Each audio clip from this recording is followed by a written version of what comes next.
Fourth unit business economics, question number 12 है। देखो, what do you mean by cost, explain the different cost concept. Cost कई किस्म के cost होते हैं इसके अंदर, बिजनेस के अंदर।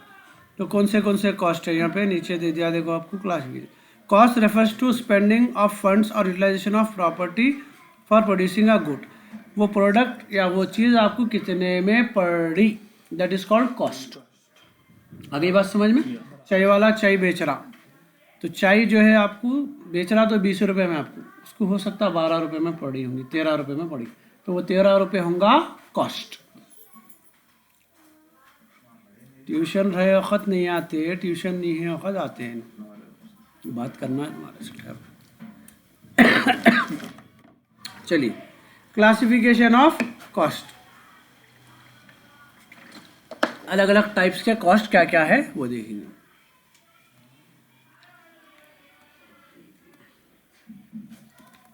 पहला है real cost, the total expenses incurred in the process of production और गुड्स और service which is produce for sale, known as real cost. Real cost वही है जो सीधा सीधा आपको ये चीज़ पूरा अपन तैयार करने तक कितने में पड़ रही, that is real cost. Done. Furniture है, कुर्सी तैयार कर रहे हैं, तो कुर्सी में लकड़ी, फेविकॉल, कीले, मजदूरी, दुकान का किराए का उतना हिस्सा समझो कुर्सी के बराबर क्या टाइम लिया, सारी चीज़ें, पैकिंग, कलर, सब मिला के फाइनल में कुर्सी मेरे को 600 रुपये में तैयार हुई, रियल कॉस्ट। नेक्स्ट है opportunity cost. Opportunity cost is concern with the cost of foregone. समझाया था हमें, ज़मीन का एग्जाम्पल देके समझाया था अपॉर्चुनिटी कॉस्ट का। मैं अपनी ज़मीन है, अपन जो है ना खुद काम करे तो 1 लाख रुपए कमा रहे, और किराए पे दिए तो 2 लाख रुपए कमा रहे हैं, मगर अपन खुद काम करना पसंद कर रहे हैं, तो जो 1 लाख रुपए अपने चले जा रहे हैं, that is called opportunity cost. वो अपॉर्चुनिटी छोड़ दे रहे हैं अपन ज़्यादा कमाने की, इसको बोलेंगे opportunity cost. Sunk cost is the cost which remain constant when changes occur in the nature और level of business activity. Generally, it is not taken into consideration in decision making as it does not vary with the change in. ऐसा cost जो हालात बदलने पे भी वो चीज़ का cost कभी चेंज नहीं होता। ठीक है, कोई चीज़ देखो आप उतना ही रेट रहता, चाहे आप कुछ भी कर लो, कुछ भी चीज़ें महंगे हो दो, कुछ भी हालात बदलने दो, उसका कॉस्ट क्या है, कभी भी चेंज नहीं होता। एग्जाम्पल दिया देखो, for example payment of past expenses like depreciation, rent etcetera. ठीक है, अक्सर है आपका जो है बिजनेस डूबो, कुछ भी हो, क्या भी हो, किराया उतना ही भरना है। आई बात समझ में। बाकी आपके मशीनों का डिप्रिसिएशन उतना ही निकलना है ना, बात समझ में। तो ये सारे चीज़ें क्या है, संक कॉस्ट में आती है। यानी कॉस्ट में कोई चीज़ चेंज नहीं होती, चाहे बिजनेस में कुछ भी हो जाओ, उसका कॉस्ट चेंज नहीं कर सकते। जैसा बच्चों के फीसा हैं, माँ बाप कुछ भी रहने दो, फीस पे करना। Incremental cost, incremental cost is the cost incurred for production of 1 extra unit of goods, it is called known as marginal cost. अब आप थोड़ा सा प्रोडक्शन बढ़ाए तो आपका कॉस्ट भी क्या होता, थोड़ा सा बढ़ जाता। बिरयानी है, उन्हें हंडी बना रहा, 1 हंडी बना रहा था तो उतना कॉस्ट आ रहा था, अब उन्हें 2 हंडी बनाएंगा तो उसको कॉस्ट इंक्रीज हो जाता है। वो जो इंक्रीज हुआ सो कॉस्ट है उसको बोलेंगे इंक्रीमेंटल कॉस्ट।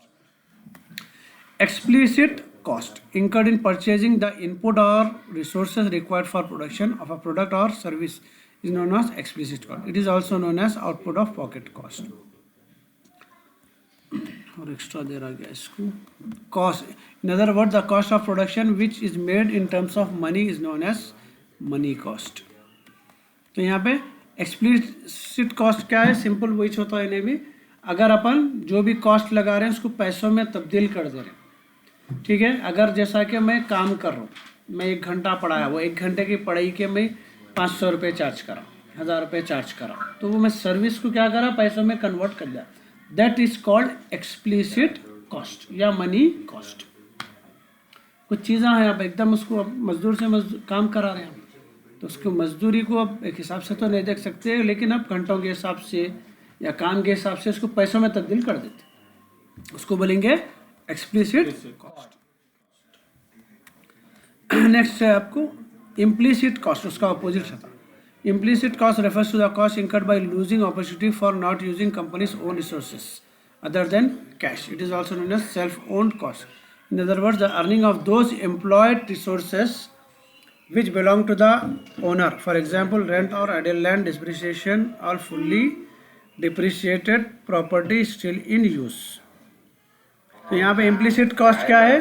अगर समझो कि वो चीज़ के लिए मैं खुद की, अब किसी को एयरपोर्ट को छोड़ना है तो वो एयरपोर्ट को अब मैं कैब करके पैसे दे के भिजा दिया, मेरे पास खुद की कार है, अगर मैं यूज़ करता तो वो पैसे क्या थे, मेरे को बच जाते थे.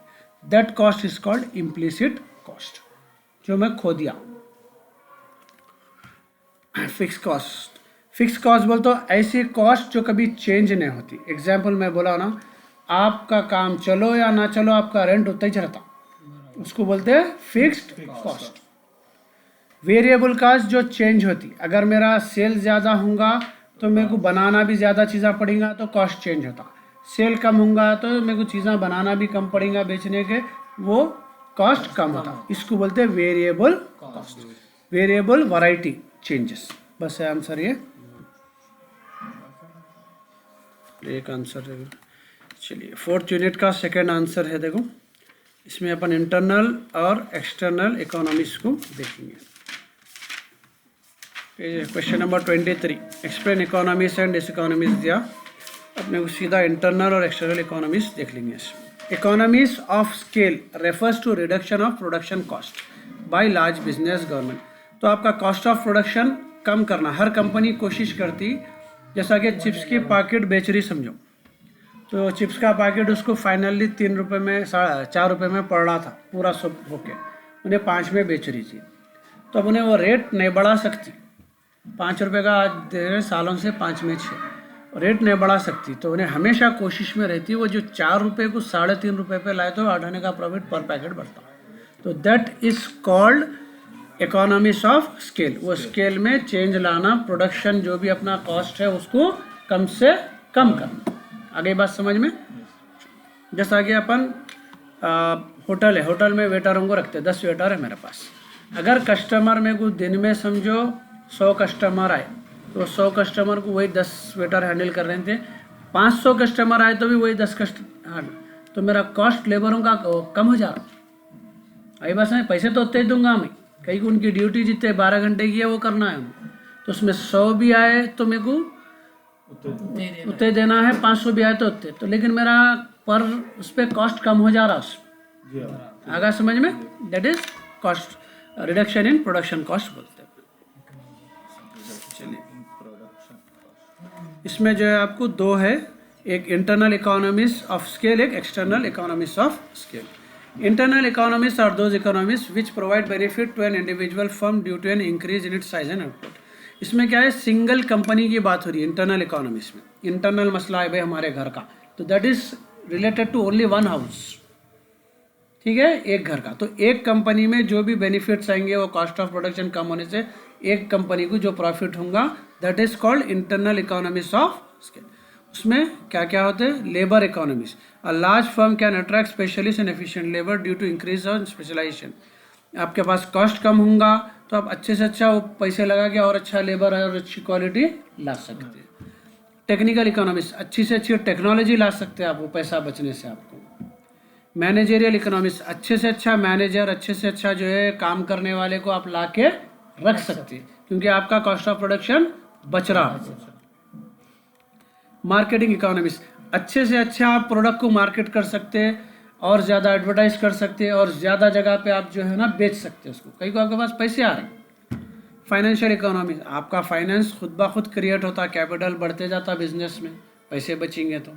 ओके, ये छोड़ो. उसके बाद है external economics of scale. External economics are those benefits which are enjoyed and shared by all firms in the industry irrespective of their increase size and output. इसमें क्या है बोले तो वो एक टाइप के जो इंडस्ट्रीज है, मैं अभी बात कर रहा चिप्स की, तो पहले इंटरनल में बोलेंगे खाली लेस कंपनी, लेकिन लफ्ज़ चिप्स इंडस्ट्री टोटली कई और कंपनियां चिप्स बनाती. तो गवर्नमेंट एक पॉलिसी निकाली चिप्स वालों को टैक्स कम हाथ से, तो वो फ़ायदा किसको किसको होता? पूरे चिप्स के कंपनियों को होता. That is external economy zone. तो ये जो सारे वो टाइप के कंपनियां रहेंगे वो सबको उस चीज़ का बेनिफिट पहुंचना, ठीक है। उसमें क्या होता है, इकोनॉमी फायदे क्या है उसमें, economies of localisation, when all the firms are situated at one place they enjoy the benefits of skilled labour infrastructure. तो ये लोग भी क्या है मालूम, एक जगह पे छः समझो पूरे इंडस्ट्रीज को गवर्नमेंट वो एरिया में बेनिफिट दे रही, वहाँ रख दे दिला, थैंक यू, ठीक है। तो वहाँ पे क्या है, एक ही एरिया में, जैसे हाईटेक सिटी है, अगर एक मेट्रो जाएंगी तो सारे कंपनियों को फ़ायदा है, हर एक के एम्प्लॉयज़ उसको इस्तेमाल कर सकते, नहीं तो हर कंपनी को अलग अलग गाड़ियाँ देना पड़ रहा था। एंजॉय कर रहे हैं बेनिफिट वो लोग, तो इसमें क्या है, सब लोग एंजॉय कर सकते एक जगह पर रहने। Economies in information, same information भी सब हर कोई शेयर कर सकते, एक के लिए अगर आएंगी एरिया वाइज इंफॉर्मेशन तो सबको फ़ायदेमंद हो सकती है। Growth of subsidiary industry, the production process can be divided into different components, each component can be manufactured by specialised subsidiary firms at low cost. अब हो सकता है कि कंपनियों में अच्छा मुआहदा हो गया, एक काम करो भाई, शर्ट्स बना रहे हैं अपन, तुम अस्तीना बना लो, मैं कॉलर बना लेता हूँ, चुपके वो इस टाइप की इंडस्ट्रीज है, मैं रिमेनिंग शर्ट बना लेता हूँ, चौथे वाला चारों को असेंबल कर देता हूँ, तो पूरों का फ़ायदा है, पूरे मिलके काम कर सकते, बस है।